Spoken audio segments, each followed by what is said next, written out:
You're listening to Finding Your Genius Zone with Dirk Nevelle. With the help of successful individuals across industries, Dirk breaks down the unknown parts of every vocation while highlighting the importance of finding a career where you can leverage your natural skills, passions, and interests. Now here's your host, Dirk Nevelle. Hi, this is Dirk Nevelle. I have on with me today a friend of mine, Boris Desancic.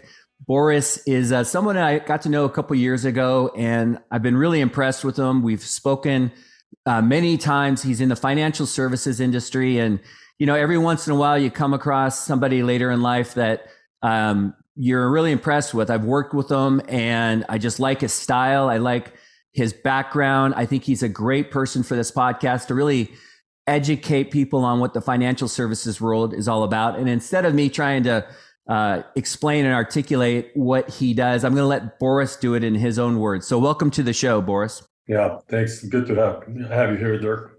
Let's go. Thank you. Thank you. So tell the audience, on a top level down, like general, like what it is you do, a little bit about your business, your company. I know that you're an owner of your own company. You've been at it, I think, 30 years. I think for the first 20 years you were in it, but more training. And I think in the last 10 years you started your own company. So tell us a little bit more, if you don't mind. Yeah, I'm a financial advisor by trade. I've been at it now 30 years. This is my 30th year in the business. For the first probably 20 plus years, I was the head of a major financial firm that was a publicly traded firm. And my role was not only to build the office and to deal with the clients and obviously manage money and so forth and so on, but also to mentor new advisors, hire and bring them in a business, and then make sure that they succeed in a business. So I did it for a very long time, and then a few years back, when I left that, I opened up my own financial. It's a wealth management firm. It's called Ascent Wealth Strategies, and our specialty is really dealing with small to medium sized businesses that are netting upwards of seven figures. And so we do a lot of advanced business planning, advanced tax planning, advanced money management, estate planning, asset protection, and so forth and so on for our clients, whether it's just us or through the partnership we have with other professionals that we bring into the table when we get hired by one of the successful business owners. So there's a lot of hats you wear. I should say there's a lot of skill sets you have. Are those things you've just learned over the years and then you decided to kind of create one entity to offer all of those services? Yeah, obviously it wasn't like that, 30 years ago. I mean, 30 years ago when I just got out of business straight out of college, right? It was all about, it was a different time as well, right? But, we were selling mutual funds and life insurance to our clients, right? And then over the years, as the financial industry got more sophisticated and there were more products brought to the table, you did more and more. And then ultimately, throughout all these years, you learn things that there's no other way to learn it. You can't learn it in school. You can't learn it through some designations.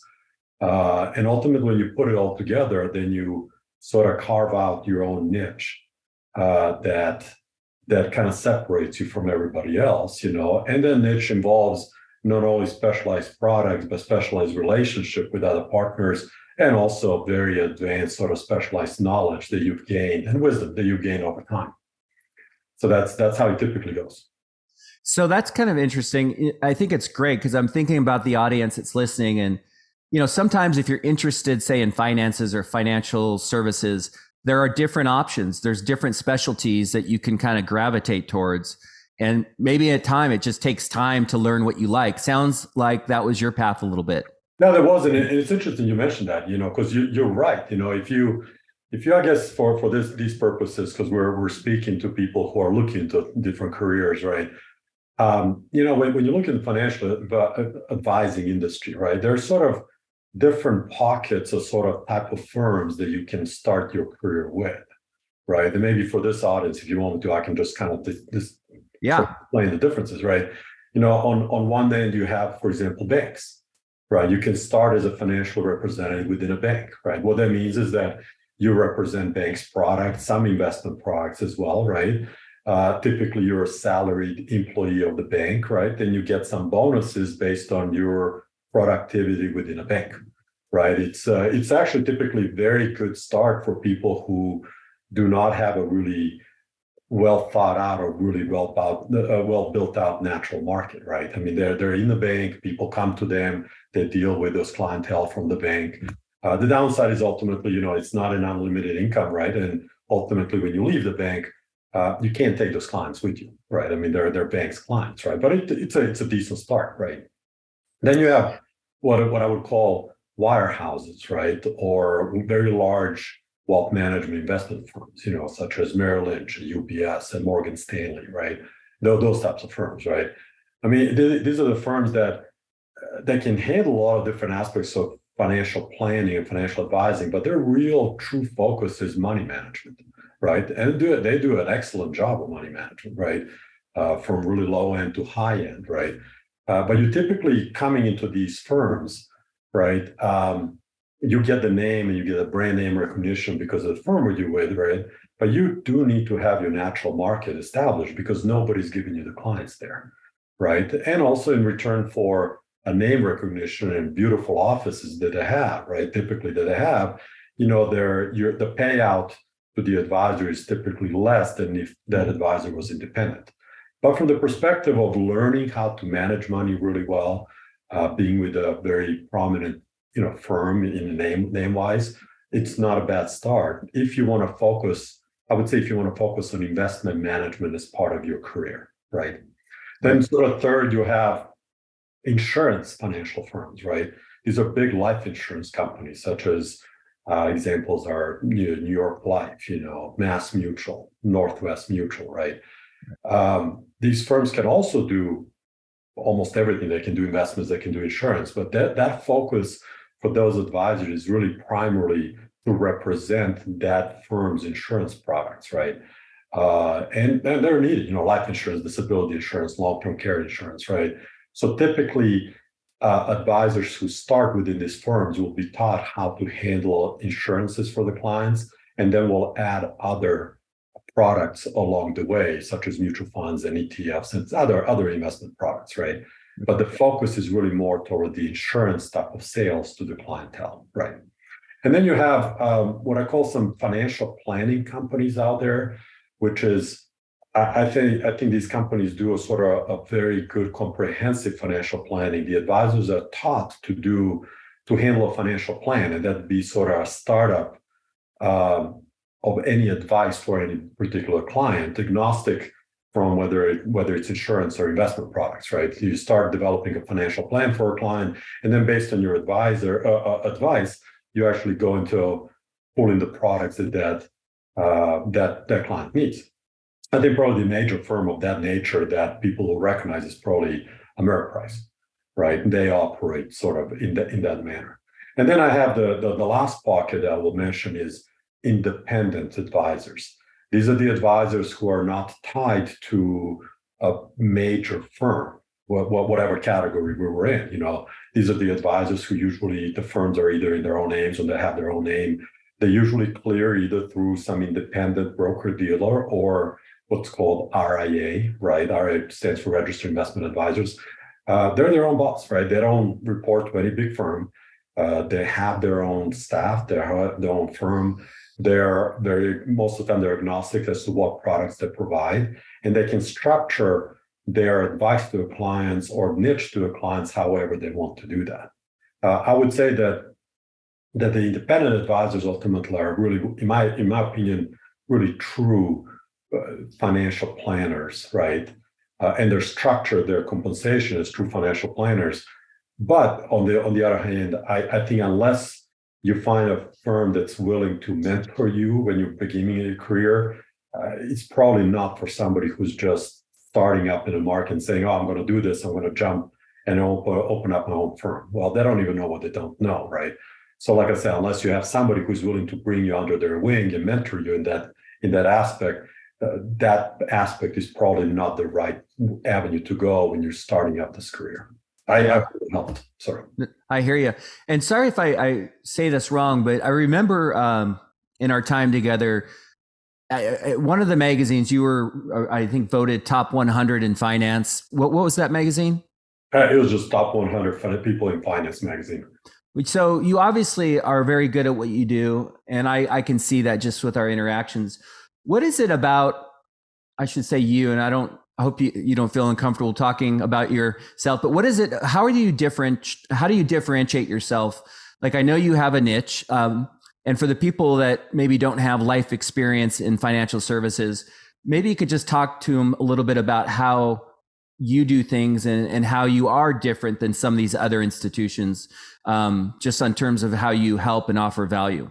Well, I think it's a fair question. And I'm comfortably saying that I'm not sure how much of that's going to be helped from the brand new career person, right? But I'll say in a few words, and then maybe I can relate to how's that different from when I just starting out 30 years ago, right?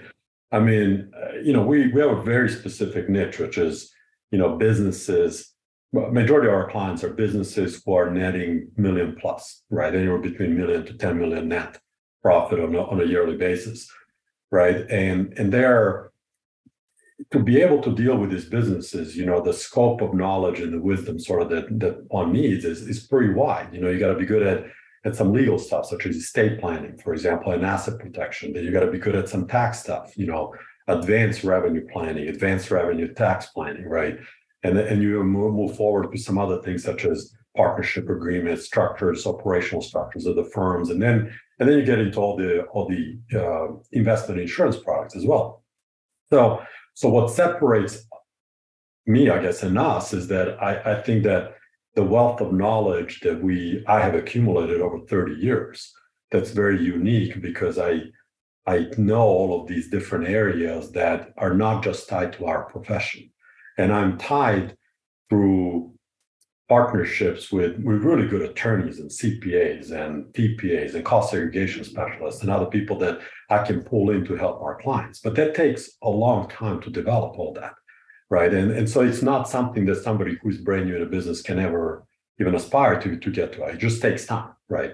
Now, How does it really differ from originally when I was 21 years old, straight out of college, right? Well, it's a lot different, right? I mean, straight out of college, all I wanted to do was find a business that had unlimited income potential. And that was really, really important for me at the time. I was an exchange student. I came from a country who was in the middle of the Civil War. I had nothing here. And so being tied to a job, 8 to 5 that makes $30,000-$40,000 back, it wasn't an option. I wanted to have unlimited income potential and build something, right? That was my one option. The other option was what I was looking for was I understood the notion of residual repetitive income, right? And that was also important because all the jobs back then, they were sort of commission-based, which this job is a commission-based, and it was commission-based back then. Most of the other jobs are commission-based. You constantly have to continue selling, right? Whether it's real estate or mortgages, right? Like your background, like nothing but mortgages, right? So it doesn't matter how well you do one year, you still start from zero again and zero again, right? And ultimately, not only that you cannot build a residual income, but ultimately, if you ever decide to leave the business, you don't have an asset or a business that you can sell, right, to somebody else that would like to take that over. So when I was 21, those were two aspects I really understood and I really wanted to do was unlimited potential for income and then a potential to have residual income and create an asset that ultimately, if I wanted to, I can actually sell that asset to somebody else. Does that make sense? Yeah, this is gold. This is exactly like, in a way, why I started this podcast and I'm a smart guy, but when I got into the mortgage business, I actually was going to psychology school because I thought I wanted to work with young kids, and which was kind of crazy. Mm-hmm. And I needed a job. I was starting a family, and I knew a lot of folks, and I think I was pretty likable, and people trusted me, and I didn't really want to travel. So I fell into lending. But these things that you thought of at 21, that's really the dance in this podcast is I want people to think about beyond the job and beyond the career about what the job gives you. And I think those are two great examples of your industry. And you are very smart to think like that. I just don't think a lot of people think like that coming out of school. They get enamored with a vision of a career, but they don't understand, like, my dad was a pilot and he was gone a lot. And, I am so thankful I don't travel. I get to wake up with my kids. I get to coach them. I've never missed a birthday, never missed a holiday. I mean, that to me is really, really important. I didn't know that at 24. I kind of learned it in life, but like what you're talking about is great. Is there anything that surprised you? Like, you've been at it for 30 years, very credible. Like, is there anything that maybe like even negative, like about the industry, like not bad, but if you're giving advice to someone that's entering your career and you want to make sure that they're aware of this and that or whatever before they commit? Because I know it's not easy. There's a lot of licensing and a lot of tests you have to take. Is there anything that maybe caught you off guard? Yes. The answer to that is a yes. For all the positives that are there, there are items they're hard, right? I mean, like any career. And I would equate it, if people truly want to get into this business, they need to think of this, whether they go with one of the big wirehouses or insurance firms or banks, ultimately they need to think of this as, how do I build my own practice within this business, right? They can't think of this as an employee of the firm, right? Because it doesn't work. What I found out initially at 21 was, what I didn't expect was how hard it was to prospect, right, and get clients in. And this was partially because I was brand new in Seattle area back then, 30 years ago, and I didn't know anybody. So, back then I went door to door. I mean, that's how I built my business. Now, I wouldn't suggest anybody do that nowadays. Nowadays I think that's impossible to do anymore, right? But I knew it was going to be hard. How hard it was truly a big surprise to me, really. I mean, there were many days where, I would work 15-hour days. I'd get up and, go door to door businesses during the day. And at night, I'd pick a residential neighborhood and go door to door residential neighborhoods, right? And hope that somebody buys an insurance from me or somebody wants to invest in a mutual fund, right? That kind of stuff, right? So what I would say to people is that the perks of this business are absolutely incredible, truly unlimited income potential, and well into it 7 figures, right? The ownership of your business, your clients, is incredible. The relationship you build with the clientele, is truly special, because a lot of these clients become really your friends. You know their families, their kids. I mean, multi-generational planning. I mean, especially when you get there, right? Balance. At one point, when you become successful in this, you have all the balance in the world. And nowadays, with teleconference, you can do this business anywhere in the world. You can travel and still meet with your clients, right? So those are the pluses. They're unbelievable. I think one of the best careers out there, right? The downsides are that, listen, I mean, if you're going to do this, you got to get ready for some really serious prospecting. Whether you're going to call people that whether you're going to get on the phone, do cold calling, however you're going to bring your clients in, right? It's hard. And it takes, in this business, when people join this business, I'll tell you, majority of business in this, like any other small business, people in the first 3 years, majority of them fail. Those other ones that persevere, those first 3-4 years, ultimately build their networks, build their referral bases, build their clients, and then this business becomes a smooth sailing and sort of fulfilled prophecy, right, in a way. But people need to know that the first 3 to 4 years are unbelievably hard, not only emotionally, because you hear a lot of no's, right, but also the amount of volume and the volume of knowledge that you need to gain, and how many times you got to get out of your comfort zone in order for you to get a client or be said no, or approach somebody to actually talk to them about their finances. That is really, really hard. In addition to that, what really surprised me over years was, and this was a little distinction how when we started, was, I got to tell you, legal and compliance was not that prevalent back when we started, right? So I'll tell you a prime example. When we were doing a mutual fund, sort of somebody wants to buy a mutual fund back then, it was literally 1 page, and you tear out the bottom page, right, with some information, you turn that in, right? Well, nowadays, to buy a mutual fund and fill out any investment application for a client, it's depending on which firm you're in, but it can be upwards of 20 pages, right? All kinds of disclosures in the back, right? So I think that this business has become over years really compliance heavy and really legally sort of protection wise heavy, whether it's for the clients or for the advisors. But that adds an additional complexity to the business because you always have to make sure that you're saying the right things, that you're not giving a wrong advice, that you're covering your bases, because you don't want you or your firm to be open to any kind of lawsuits, right? And I think that adds the whole aspect of the business that obviously I never even thought of when I just started in the business. I never thought I was going to get there, right? And today it's just part of it, right? So you get used to it. But that becomes a really big part, not only advice that you're giving, but making sure that all your T's and I's are crossed from the compliance perspective. That makes sense?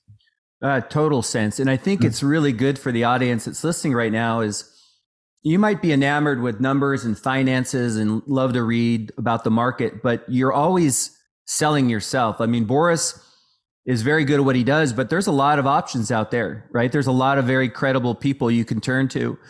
And I think two things that I think you need to pay attention to is the fact that you need to sell yourself and you need to be somebody that people trust and they, want to invest their money with. And then the knowledge, I mean, this isn't something that you can just stop learning. You go away for a month on a long vacation. I mean, you have to be deep and you have to be in the know with what's going on in the market. So it's not an easy, I mean, there's a lot of fruits of labor. You said it's a very rewarding industry, but it's not an easy one if you want to be one of the better producers, I think. Yeah, and I think you actually nailed it right there. I mean, it's I think it's important for people to know that ultimately it doesn't matter which firm you're with or which products you're representing. Those are not truly the products or the firm. The product is you. It's your name, it's your reputation. People are working with you because they like you, they trust you, they believe in your knowledge, right? They believe that you're going to do the best for them. So on a positive side, it's very rewarding because when people trust you, and especially when they trust you with their money and the advice that you're going to give them, it's really rewarding, right? On the downside of that is that your reputation is on the line. And when you also, on another side, so when you hear a no, it's a lot personal because a lot of times they're saying no to you, right? Not to a specific product out there, right? So people have to be ready that they are in a business of promoting themselves and building their reputation and their mantle in this business. So that's a key component of this career. Yeah, that's really good too. Cause I'm just, not that this podcast is about me, but in my line of work, it's not always about me. It's about my rate and my fee. I mean, for some people it is, but the mortgage industry is super crowded. And that's one of my issues with it is sometimes I feel like all the skill sets or value that I have isn't necessarily needed in the mortgage industry because the criteria. But in your world, I mean, it's beyond dating. It's like choosing someone to get married to. It's like you want to be very selective, and the criteria for me choosing my financial planner is going to be much more significant than who I'm going to do my mortgage with, in my opinion. Sure. So sure. I think that's really good stuff. To interrupt you. I think you're totally correct on that, right? Yeah. I will say this to people who are trying to enter this business is that we always talk that perks are great. It's not an easy thing, but the easiest, I will say two things to look for if you ultimately want to enter this career. One is it really helps if you have a really big natural market, which means all the people in your sphere of influence, whether they're your friends, whether they're their parents, whether they're businesses, whether and other people that they know, can you see yourself entering and approaching the natural market that should be significant to talk to them about really what you are doing and how you can help clientele? That's number one. But the number two that really, really helps, if you are able to enter this business and tie yourself to a mentor, that will not only speed up your knowledge base, but it also will give you some immediate credibility with all the people you are approaching. Because you can, you're not then anymore a 24, 23, whatever, 28-year-old, trying to talk to somebody's parents about their retirement planning, let's say, right? If you're entering that arena, or a business owner about their stuff. If you have a mentor, now it's you and your partner, right, who might be in their 40s and 50s already successful. There's a totally different feel in the meetings. And you not only get to hear them do the meeting, but your presence actually gets moved up as well. And it's a lot easier to approach and learn and build your practice that way. But those are two key components if people who are thinking about this want to make their career a lot easier in the first 3 years than from, what a lot of us have gone through. Yeah, I mean, very spot on, Boris. I mean, if let's just say I had a ton of money, I would be to be blunt, I'd be very reluctant to entrust some 26-year-old, right? I want a little life experience. And so I would, probably much more prone to go to somebody like you that's been around, seen it, done that, the good and the bad. So if somebody's interested and they're like listening and like, yeah, that makes a lot of sense. If you are looking at people bringing on to your company or whatever, I mean, we look at the basic skill sets, somebody who can communicate, someone who's honest and trustworthy and it's got good energy. But would you say the number one factor is just somebody that has a network of people that they can actually talk to? Yeah, yes. One of the top, if not the top, one of the top ones. I mean, it's the people need to have a network, 100, 200, maybe even 300 people, right, that they can approach. And if not only from perspective of these people working with them, but somebody who can then introduce them to another 2, 3, 4 other people that they can approach. And so all of a sudden, you're going through this exercise of constantly meeting new people, trying to, get hired, right? I think that's one. I think the other one is that people in this business have to be personable. They have to like to talk to other people. And even more, they have to want to really, truly help other people.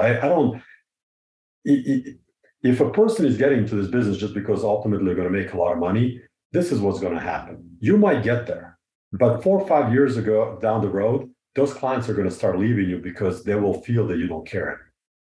Because you're all just looking for a next dollar, a next big client that's going to come in, right? And that cannot happen in this business, right? We get so personally involved with people's finances, right? That you have to truly care about these individuals and their families. So outside of having a large network, being personable and really truly wanting to connect and help people is really, really important. I would say those characteristics. And then if you add another layer, you have to want to be an entrepreneur in this business. Like I said earlier, you can't just come in and act like you're an employee of another firm. You're an entrepreneur, which means promotions, marketing, constantly networking, constantly talking to other people. The product is you. So how are you going to develop the business around you and what you know and how you want to go? So you have to have the entrepreneurial bone as part of you.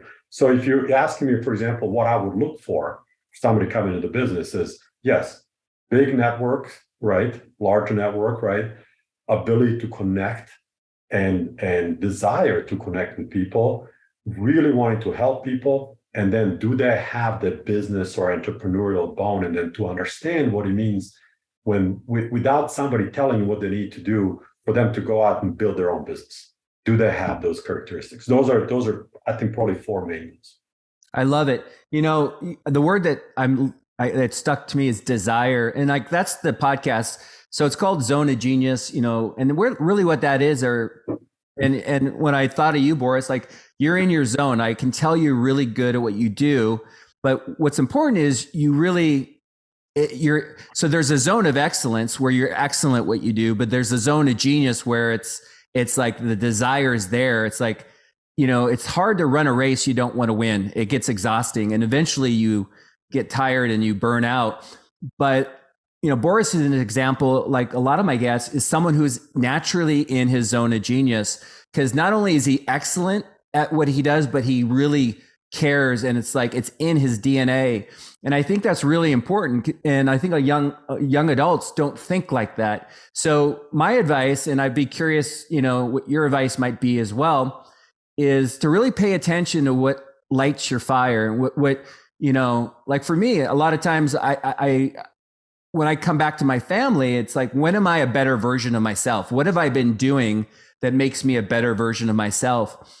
And, I try to translate that into a career. But what would your advice be to say somebody that's going through school that's struggling, and they're like, they hear this, but they're trying to figure out what their natural interests and skills are. Like, how do you help identify those at a young age when you don't have a lot of life experience? Well, that's an interesting question, right? And it's interesting you're asking that, because I have to tell you that I think the highest turnover in this entire business is people who are straight out of college, because they still don't know what they don't know, right? Typically, people who are attracted to this business are people who, young people always say, I want to make a lot of money. Great. I love people. I want to connect with people. Great as well, right? I want to help people. Also great, right? What I don't think they realize is that all of these have to be equally important inside of them. You can't be just somebody who comes in and says, I'll give you an example. Somebody says, well, I want to help people. Well, if that's the only characteristic that person has, they don't understand truly what it means to build a business. They're out there, giving advice to everybody out there, and they want to help everybody, but ultimately they'll fail because they won't become profitable, right? So how do you judge that in somebody who is still in their they're still 20-year-olds? I don't think anybody in this business has successfully been able to actually define that, which is why it's such a big turnover rate. You're trying to look for those 4 characteristics that I just mentioned previously, but you're ultimately hoping that people truly, when they get into this business, that those are the characteristics that will push them through those first 3 years. And the difficult part is that I think a lot of people, young people, are not built out yet. They don't even know themselves. They think this is what they want, and they think this is who they are, but they really truly won't know until probably late 20s, early 30s, right? So I think the question is good. I think the answer is sort of impossible. Yeah. Right. No, that's spot on. I mean, that's the dance. I didn't mean to interrupt you, but that's the thing, is like, I'm trying to expedite, at least just like consider, look in the mirror and like lower the bar a little bit. Just think about the things that light your fire and that you're good at. And I get you need life sometimes to figure it out, but I think there's a happy medium there. I think there's a way for people to be a little more, I don't want to say selective, but smarter about choosing their life work, because a lot of times you're right. You get guys or gals that want to make money, and then they think they want to move to New York and live on Wall Street. And I don't know. I don't know what the answer is, but I would love to see a shift in the way people, like a slowdown of how they think about their days. And this is the podcast. Like, and some of the questions I have for you is behind the scenes. What's the lifestyle like? I mean, we know kind of what you do on the front, but like, talk to us a little bit about your day. And like, I know you do a lot of Zoom calls with clients and prospects.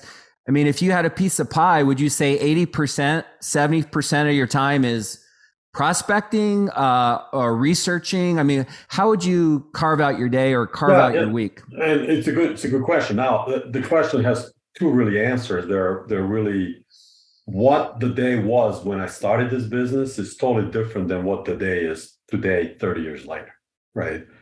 I'll start with 30 days later, right? I mean, now I'm the head of a firm. I run a firm. I have, we have employees, right? We have other obligations. Also, majority of these clients, I hardly ever prospect anymore, right? I mean, the reputation is there, the referrals coming from our clients or our partners, right?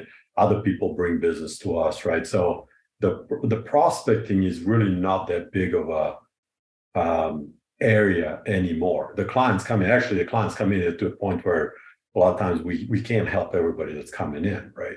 So really, it's majority of my day is really spent dealing with current clients, new clients, current clients, right? And then also just running the business, right? The operations of the business, right? Making some decisions as to where we're going to go next, training employees and so forth and so on, right? I mean, that's really what it is. I would say that there's a lot of flexibility built in my 30 years later, right? I can take off weeks at a time, and especially with Zoom and teleconferences still be available. That wasn't the case before, right? So you have time at this point in my career not only to do what you love, which is my business, but also other things that interest you as well. That wasn't the case when we got into business. I'll say that probably 80% of everything, 80 to 90% is all about prospecting. You're constantly networking. You're either on a phone calling, you're networking, right? Or you're approaching people, whatever. I guess that's networking, in communities, right? So 80% of everything you do is truly prospecting for the new business. Probably 20% is dealing with those clients and their business. And now that slowly starts changing as your reputation grows and the referral business starts coming in. And that typically takes a few years. But initially, first year, majority of everything people do is prospecting, however you define the prospecting. Yeah, that's a good point. The other thing I wanted to ask you that is interesting that I didn't think about when I was younger is, okay, so there's B2B and there's B2C, business to business, business to consumer. So I'm in a B2C world. I do work with referral partners like Boris, people that are in a position of influence that are looking for partners that they can refer out that are good at what they do. So I work with people like that, CPAs, et cetera. But and then I also target anyone I know, friends and family, people I grew up with, whatever, anyone who needs financing for real estate. Your target is you're targeting these businesses. So it's not really like anybody you bump into at a bar or a restaurant or on vacation is going to be a client. You have kind of a niche target, a business, right? $1 million plus whatever in net revenue. So I'm not telling you something you don't know. This is really for the audience. Is a lot of times you also have to think about who you're selling to. And so if you're someone that lives in New York that moves to Seattle, like I live here, just east of Seattle, and I don't know anybody, let's say I just moved here, I'm going to have a hard time in a B2C world where I'm trying to sell to consumers because I don't know anybody. So it's, I guess, if you have any thoughts on the whole B2B, B2C, because I think you need to understand who you're selling to, and do you have a natural advantage or a connection with these people, or do you not? Yeah, and I think that comes from the point that we made in one of the initial points was that you need to have a large network. I think how are you going to market yourself and who ultimately will become your clients will depend largely on the network that you have. So, for example, if I were, when I was hiring people and mentoring them for those 20 years of bringing the business, one of the things that I would ask them to do is, go home and put together a list of everybody you know. Don't worry about whether you think they're going to work with you, but everybody put together 100, 150 names, however people right? And then they would come in, and then we would try to segment that. Right. So here's how many people know your segment is consumers and businesses, right? And then the second segment is the age groups. The third one, you might want to add families, right? So ultimately, it might come out that out of 100 people, I'm just throwing an example, out of 100 people that somebody knows, right? Well, maybe ultimately, majority of these people are in their 30s, right? Maybe in their 30s with families, right? Well, initially, that's really going to become your market, right? While you're learning how to approach other markets. Or maybe initially, you're a former business owner who used to deal with other businesses, and now you're in your 30s or 40s getting into this business, and you know a ton of business owners. Well, that's probably who your initial market is. So that what you said, B2C or B2B, is initially largely driven by your network. Right now, as you move along in your career, you can make some choices. You can ultimately say, you know what, I really like working with people in their 50s and 60s. I like working with consumers, let's say, but I like working with people in their 50s and 60s. I like planning for their retirement, their legacy planning, and so forth and so on, right? I like managing money for them. And then you're going to try to gravitate into that market, which will take some time. Or you might decide to do something like what I do, which is I love working with successful business owners. And then how do you get there? But that will take multiple years to access and enter these new markets, right? Initially, it's truly driven by your networks and who do you know within your networks. I love it. A lot of really great information, Boris. We're kind of winding down, but Before we end this, is there anything that I haven't asked, or that's anything on the tip of your tongue that you think you might want to leave with the audience that would be valuable? I guess what I want to leave the audience is something that I think sort of we already mentioned, sort of the summary of a few things that I think we already mentioned. People who want to get into financial advising, right? This is not a business for people who want to be analytical and want to get into this because they love numbers. That's not what this is. This is a sales profession that's really driven by networking, marketing, prospecting initially, right? It's also a profession that allows you to be really closely connected with your clients, develop trust, give advice to people you love in your life, right? And ultimately become very, very successful, whether from the perspective of number of clients or residual income that you're making in this business, or even your reputation, right? But people who are getting to this business have to understand that despite all the rewards, they have to know that it's really about selling yourself and being entrepreneurial in a way you want to do that. If you understand that and you are ready to prospect like crazy in the first couple of years of this business, then I would say you have a chance of success a few years down the road. If, however, you're afraid of talking to people, you're afraid of prospecting, you just love numbers and analytics, this is not the profession for you. Okay, so that's the first thing. I think there's got to be some internal introspection as to who these individuals, getting out of college are and who they ultimately want to be and how they want to go about doing that, right? I think that they have to think through these items that we mentioned before they embark on this. And this is exactly why I do this, because if you're watching this and you thought you wanted to get into this world and now you're kind of running the other way, I mean, that's good too, right? This is to help people make better decisions about choosing their life work. And we didn't really get into all the licenses and so forth, but I mean, they're not easy. Some of these tests are very difficult to take. I know back in the day, some companies, if you failed, you're out, and the pressure was high.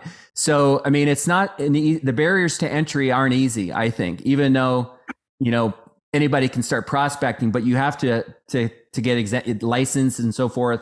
So my hope is that you're either running away, which is good, or you're very interested. One of my questions I always ask, let's just say, Boris, you couldn't be in financial services. And I ask this because I think it's always kind of interesting for the audience to get to know you in a different light. Is there a career or a dream job? Like if you could do anything, and I know sometimes the safe answer is I'm doing my dream job, but let's just say this was off the table. Is there you and I have never talked like this. Is there another type of job or career that you could see yourself doing? Oh man, it's one of those questions. If you had to have multiple lives, right? What would you ultimately like to do? I mean, each life would be different, right?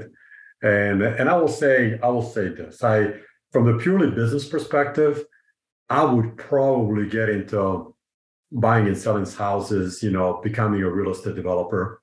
That's sort of, I would still be, no matter what, I would still be my own boss, right? I don't think I could ever work for truly somebody else 8 to 5. But once if you're able to get some funding initially or later on when you become successful in life, once you get into the real estate market and stuff like that, it just becomes really fun to put the deals together and, like I say, go into real estate development and so forth and so on, right? That would be for example, from the business perspective, one profession, right? If I was going to go think about more, altruistically or just even move further away from that, this might sound funny, but I always wanted to see what special forces would be like, right? I mean, it's really strange, but I don't mind pain. I'm committed to what I do. And we all see movies on, Navy SEALs or Rangers or all these guys. And I know some of them are really good friends of mine now, years later. And that lifestyle always was interesting to me from that perspective, but that lifestyle also means that you're not building a business, you're not building a sort of wealth like that. You're doing that for other reasons, right? Some of them are, represent the country you're at and sort of hopefully do good in the world. But the other one is challenging yourself in ways that you never thought was humanly possible, right? Like that, Yeah. that would be interesting, right? So I'm not surprised. Say I'm not surprised. Like, just getting to know you, like, I could see you doing something like that. Well, it's not going to happen in this lifetime. I'm way too old for that. But it's, you asked me a really interesting question, and that's what it is, right? So Yeah, it was a few 6 months ago. I am part of a coaching group, and some of the best people in my industry across the country, and it's great because these people are on a different level, and we always have a speaker. And we had one of our times we're in Costa Rica. Is a gentleman named Chad Wright. And he's an ultra marathon runner, and he's an ex-Navy SEAL. He's got this long red beard, and he spoke, and it was really interesting. And I've always had tremendous respect for special forces because it's a different breed. And I've always thought I was tough. I was a great athlete, but there's a mindset there that I don't know if I could hang. And I've always been curious. But I have a podcast guest coming on here in a couple of weeks. He's a HVAC, but he's an ex-Navy SEAL. And we talk a little bit about his background. And I've always been super impressed with the commitment that these men and women have. So anyways, I appreciate that. I can see that as well as we do as well. I mean, it wouldn't be interesting to find out what you truly are made of when you put into that kind of world, right? What kind of commitment, focus, determination it takes for you to actually, what kind of challenge, right? Yeah. I mean, that will be from a totally different perspective than building a business and making a lot of money, right? In a first, 15 years of your life out of college, right? It's just something that, well, you and I will never know, but it will be a totally interesting, exercise or whatever, commitment to go through. Well, I know you're a swimmer, so I think you could hang on the swimming stuff when they throw you in the ocean. Yeah, I just don't know when I put a 100-pound back on me and have me run 30 miles, right? I mean, that's back then maybe, right? So who knows? Our buddy Pat Sprague maybe could do pretty well in that true. world. I don't know if your audience will know, but we're really close friends with a guy named Pat Sprague, who's a wonderful human being, but he's also a master's CrossFit athlete ranked, top 10 in the world. Right. And just the commitment. Well, you've seen Pat train, right? Just for those CrossFit, the CrossFit games, right? For masters. It's incredible. And I think his son, James, is number 1 or 2 in the world. I don't know if he's number 1, but he's in the top now. I think James is now about 20 years old and he's really bulking up, and getting through those progressions, right? But I think as a junior, he was really up there. I think now he's entering that normal circuit, right? I think he stopped probably 10 or 20, but I think we'll see James at the games this year. And it's some impressive DNA in that family. I knew Pat just from I went to high school with his brother, and I remember seeing posts that he had, and I didn't really understand CrossFit, and then he just elevated and took off. But anyway, Boris, you're a really great guy. I want to thank you. You've been a great partner to me over the years. And I've really enjoyed getting to know you. And I think this is really, I was interested and very excited to interview you. And there's a lot of stuff you shared that I didn't know. And I know it's going to be valuable to the audience. So I appreciate you taking the time. Same goes here. I hope we were able to give good information and help some people. And you continue doing what you're doing. I think that what you started with this podcast is needed. And I think hopefully it'll provide enough guidance for people who are looking into different careers, not just this one, but I know you're going to talk to multiple different people from multiple careers.